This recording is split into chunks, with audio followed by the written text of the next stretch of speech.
Russia, Ukraine இந்த பிரச்சனை தீவிரமடைய ஆரம்பிச்சிருந்தது. உக்ரைனோட அதிபரான Zelensky அவர்கள் பெலரூஸ்க்கு வார்னிங் கொடுத்திருந்தாரு. ஸோ வார்னிங் கொடுத்ததுக்கு பார்த்தீங்கன்னா, இப்ப பதில் கிடைக்க ஆரம்பிச்சிருக்கு. ஜெலன்ஸ்கி அவர்களே பார்த்தீங்கன்னா, இப்ப திரும்ப என்ன சொல்லியிருக்கிறாருன்னா, பெலரூஸ் இருக்கிறாங்க இல்லையா? அதாவது நாங்களே டிஸ்மேண்டில் பண்ணிருவோம், ரிமூவ் பண்ணணும் அப்படிங்கலாம் சொன்னாரு. பட் ஆனா இப்ப ஜெலன்ஸ்கி அவர்கள் என்ன சொல்லியிருக்கிறாருன்னா, இது போல பார்த்தீங்கன்னா, முதல்லலாம் ரிப்பீட்டர்ஸ் இருந்துச்சு. சிக்னல் ரிப்பீட்டர்ஸ் ட்ரோனுக்காக யூஸ் பண்ணியிருந்தாங்க. இப்ப அது கொஞ்சம் குறைஞ்சிருக்கு. ஸோ இத வச்சு பார்க்கும்போது நம்மளுக்கு என்ன தெரியுதுன்னா, அதெல்லாம் ஆஃப் பண்ணிட்டாங்க போல தெரியுது. ஜூன் 22ல இருந்து இந்த உக்ரைனோட பார்டர் பகுதியில பெலருஸ் இருக்காங்க இல்லையா? ஸோ அவங்க ஹெல்ப் பண்றத கொஞ்சம் குறைச்சுக்கிறாங்க போல தெரியுது. இப்ப பார்ப்போம் அப்படிங்கிறது போல கொஞ்சம் அப்படியே ஸ்லோ பண்ண ஆரம்பிச்சிருக்காரு. அந்த எஸ்கலேஷன கோல்டுக்கு மாத்தியிருக்காரு. ஆஃப் தான் பண்ணியிருக்கிறதா சொல்லியிருக்கிறார். ரிமூவ் பண்ணியிருக்காங்க அப்படிங்கிறத மென்ஷன் பண்ணல. ஆனா இதே உக்ரைன்ல இன்னொரு விஷயம் நடந்திருக்கு. மேண்டேட்டரி இவாக்குவேஷன் அப்படிங்கிறது போல கட்டாயமா 12 பகுதிகள்ல 12 கிராமங்கள்ல பாத்தீங்கன்னா செர்னியூ ஒப்லாஸ்ட்ல மக்கள் இவாக்குவேட் பண்ணணும் அப்படிங்கிற ஆர்டரை உக்ரைன் கொடுத்திருக்கிறாங்க. செர்னிஹிவ் அப்படிங்கிறது பார்டர் பகுதி. இந்த பெலரூஸ்க்கும் உக்ரைனுக்கு இருக்கக்கூடிய பார்டர் பகுதி. ஸோ இந்த இடத்துல தான் பாத்தீங்கன்னா இதுக்கு முன்னாடி பெலரூஸை பயன்படுத்தி ரஷ்யா உள்ள வந்திருந்தாங்க. இப்ப இங்க இருக்கக்கூடிய 12 பகுதிகளில் செர்னிஹிவ் ஒப்லாஸ்ட்ல மக்களை அகற்றுறாங்க அப்படின்னா மேண்டேட்டரி அங்க இருக்கக்கூடிய மக்களை வேற பக்கத்துக்கு போங்க அப்படின்னு ராணுவம் சொல்லுது அப்படின்னா ரீஜனல் டிஃபென்ஸ் கவுன்சில் தரப்புல இது போல ஸ்டேட்மெண்ட் அந்த இதை சைட்ல வச்சிருக்கேன் உக்ரைன்ல இருக்கிறது தான். ஸோ அவங்க ரிமூவ் பண்றாங்க அப்படின்னா போருக்கு தயாராகிறாங்களா அப்படின்ற கேள்விகள், தாக்குதல் பண்றதுக்கு தயாராகிறாங்களா இல்ல தாக்குதல்களை எதிர்கொள்றதுக்கு தயாராகிறாங்களா அப்படின்ற கேள்விகள் வருது. இது இங்க இருக்கக்கூடிய ஒரு விஷயம். ஏன்னா இப்ப எல்லாருமே அடுத்த கட்ட எஸ்கலேஷன் நோக்கி போயிட்டு இருக்காங்க. ஜெலன்ஸ்கி அவர்கள் பெலரூஸ்க்கு வார்னிங் கொடுத்தாரு. இப்ப செர்னிஹிவ்ல பார்டர் பகுதியில் இருக்கக்கூடிய மக்களை இவாக்குவேட் பண்றாங்க. ஸோ இதுக்கப்புறம் பாத்தீங்கன்னா போலாண்ட் இருக்கிறாங்க இல்லையா? அவங்க என்ன சொல்றாங்க அப்படின்னா போலாண்டோட ஃபாரின் மினிஸ்டர் தரப்புல இருந்து சிரோவ்ஸ்கி அவர்கள். ஸோ அவர் என்ன சொல்றாருன்னா நாங்க சந்தேகப்படுறோம். அதாவது ஒரு ரஷ்யாவுக்குள்ள ஒரு தாக்குதல் நடக்கலாம். ரஷ்யாவோட பகுதியிலேயே ஒரு தாக்குதல் நடக்கலாம். அது ஒரு ப்ரொவோகேஷன் மாதிரி. அதாவது எங்க மேல அட்டாக் பண்ணிட்டாங்க அப்படிங்கிற குறை சொல்றதுக்காக ஒரு அட்டாக் நடக்கலாம் ரஷ்யாக்குள்ள அப்படிங்கறது நாங்க சந்தேகப்படுறோம். அந்த அட்டாக் ஃபால்ஸ் பிளாக் ஆபரேஷன். அதாவது வேற யாரோ யூரோப்பியன் யூனியன் செஞ்சுட்டாங்க அப்படிங்கிறது போல ஒரு பின்பத்துல ரஷ்யாவே ரஷ்யாக்குள்ள ஒரு தாக்குதல் பண்ணிட்டு இதனால பேரிழப்புகள் ஆயிடுச்சுன்னு சொல்லிட்டு நம்ம மேல அட்டாக் பண்றதுக்கு வாய்ப்பு இருக்கு. அதாவது ரஷ்யா ஒரு ஃபால்ஸ் பிளாகுக்கு ப்ரிப்பேர் ஆகுறாங்க.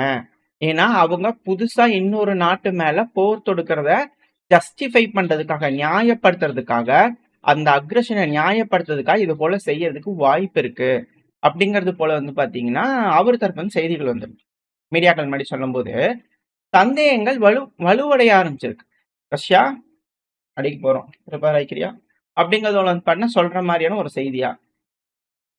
பெலரூஸ்க்கு ஜெலன்ஸ்கி அவர்கள் வார்னிங்.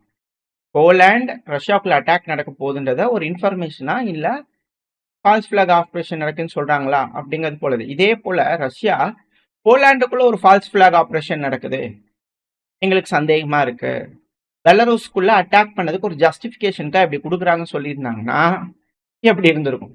போல சொல்லல, பட் சொன்னாங்க அப்படின்னா எப்படி இருக்கும்? ஸோ அப்படிங்கிற கேள்விகள் வர ஆரம்பிச்சிருக்கு. ஸோ எல்லாரும் இந்த பகுதியில ரெடி ஆகிட்டு இருக்கிறாங்க. மேற்கு நாடுகள் இந்த பகுதியில ரெடி ஆகிட்டு இருக்காங்க. ஆனா ரஷ்யாவோட ஃபாரின் மினிஸ்டர் லாவ்ரோவ் அவர்கள் என்ன சொல்றாங்கன்னா இப்பவும் வழிகள் உண்டு.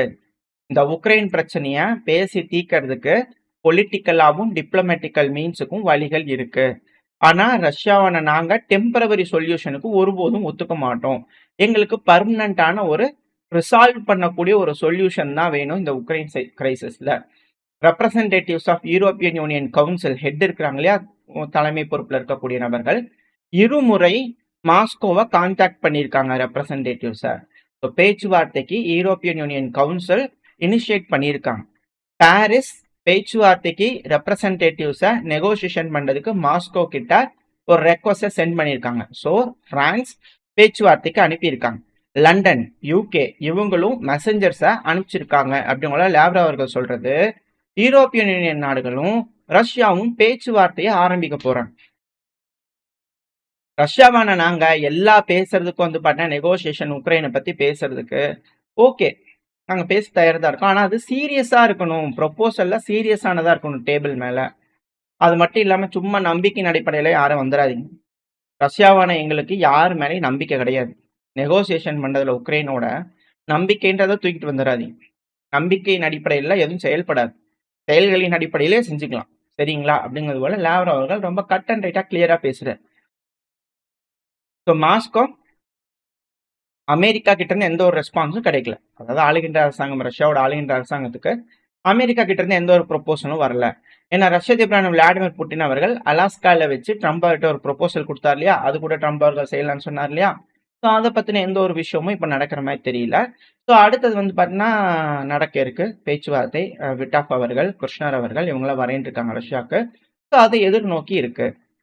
ஆனா ஜெலன்ஸ்கி அவர்கள் என்ன சொல்றாரு, இந்த டைம்ல ரஷ்யாக்குள்ள டீப்பா இன்சைட் அட்டாக் பண்ணதுக்கு பர்மிஷன் கிடைச்சிருச்சுன்னு சொல்றாரு.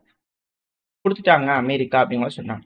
ஸோ பேச்சுவார்த்தை அப்படிங்கும்போது வெயிட் வேணும் அப்படிங்கிறதுக்காக இது போல செய்யறாங்களா அப்படின்ற கேள்விகள் வரும். இப்போ போலாண்டு அட்டாக் பண்ணிடுவோன்னு ரஷ்யாக்குள்ள அட்டாக் நடக்க போகுதுன்ற ஃபால்ஸ் பிளாக் ஆப்ரேஷன் நடக்க போகுதுன்னு சொல்றாரு.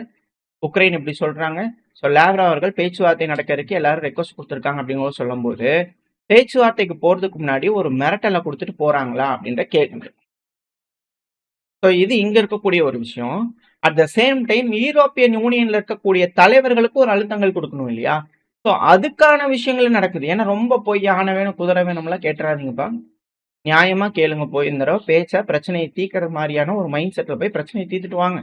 அப்படிங்கிறது போல ஒரு அழுத்தங்கள் கொடுக்கறதுக்காக இல்லாத ஒரு கனா கண்டுட்டு இருக்க பேசக்கூடிய விஷயங்களே உங்களுக்கு இருக்கக்கூடாது, ரியாலிட்டிக்கு வரணுன்றதுக்காக இப்ப யூரோப்பியன் யூனியன் இருப்பாங்க இல்லையா, அவங்க இன்வெஸ்டிகேஷனை ஒண்டர்ஃபுல்லா பேசுவாங்க இல்லையா, அவங்க எப்படி எல்லாத்துக்குள்ளயும் ஒண்டர்ஃபுல்லா பேசியிருக்காங்க.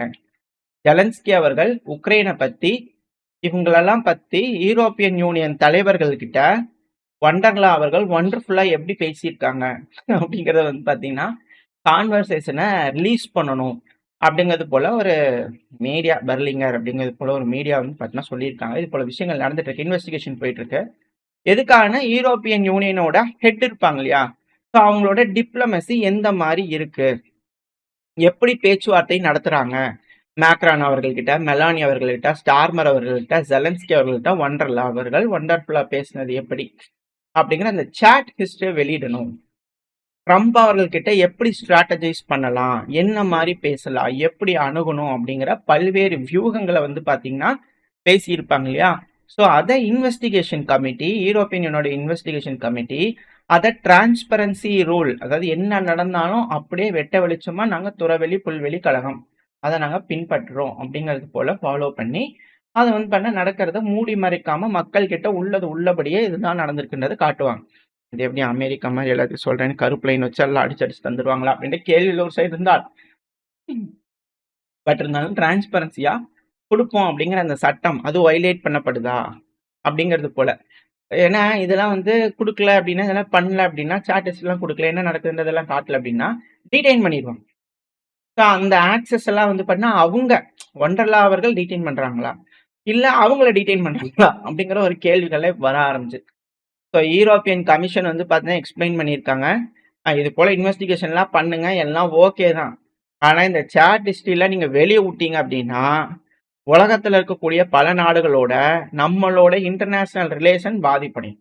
மூன்றாம் நாடுகள் ட்ரம்ப் அவர்கள், ஜெலன்ஸ்கி அவர்கள், யூரோப்பியன் யூனியன், மேக்ரானு, ஸ்டார்மரு, மிலானி அவர்கள், இவங்க எல்லாரும் இந்த தலைவர்கள், ஸ்டார்மர் அவர்கள் இவங்கெல்லாம் இருப்பாங்க இல்லையா. ஸோ இவங்களுக்கும் நம்மளுக்கும் நடுவுல பேசினத இந்த நாட்டை இப்படி குடையும் போது அது இப்படி குடைஞ்சு இவருக்கு டேமேஜ் ஆகும் அப்படிங்கிற வியூகங்கள்லாம் பேசியிருப்பாங்க.